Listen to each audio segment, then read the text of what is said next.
សូមអនុញ្ញាតគោរពជំរាបសួរប្រិយមិត្តបងប្អូននៅព្រឹកថ្ងៃទី14ខែវិច្ឆិកាឆ្នាំ2025នេះវេលាម៉ោង7:00នាទីព្រឹក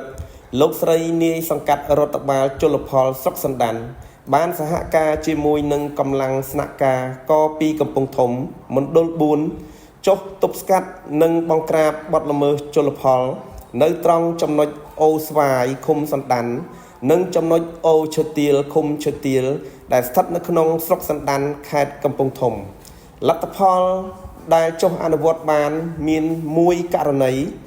បានចុះរុះរើបំផ្លាញចោលឧបករណ៍នេសាទខុសច្បាប់នៅនឹងកន្លែងកើតហេតុចំនួន2ចំណុចនៅចំណុចឃុំឈើទាល1ចំណុចនិងឃុំសណ្ដាន1ចំណុចរួមមានរបាំងស្បៃមុងចំនួន10របាំងមានប្រវែង280ម៉ែត្ររបាំងសាច់អួនក្រឡាធំ6របាំងមានប្រវែង180ម៉ែត្រលូប្រឹស100ចំនួន3ខ្សែមានប្រវែង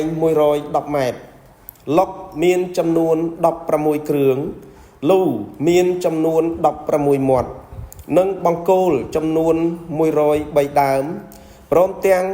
បានចាក់លែងកូនត្រីចម្រុះទម្ងន់12គីឡូក្រាមចូលទៅក្នុងបឹងធម្មជាតិវិញផងដែរបាទនេះគឺជាការចុះបង្ក្រាបនៅបទល្មើសនេសាទខុសច្បាប់បាទដែលលោកស្រីនាយសង្កាត់រដ្ឋបាលជលផលស្រុកសណ្ដានសហការជាមួយនឹងកម្លាំងស្នាក់ការក2កំពង់ធំបាទចុះបង្ក្រាបបទល្មើសនេសាទខុសច្បាប់នៅទីតាំង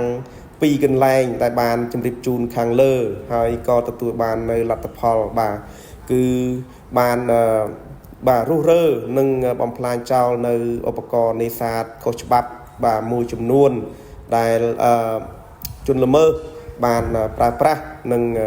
ធ្វើការនេសាទដោយប្រើឧបករណ៍ខុសច្បាប់បាទហើយនេះគឺជាលទ្ធផលមួយដែលជំនាញបាទសហការជាមួយនឹងកម្លាំងស្នាក់ការកំពង់ធំបាទចុះអនុវត្តបាទនៅចំណុចទីតាំងឃុំសណ្ដាននិងឃុំឈើទាលនៅក្នុងពេលនេះបាទ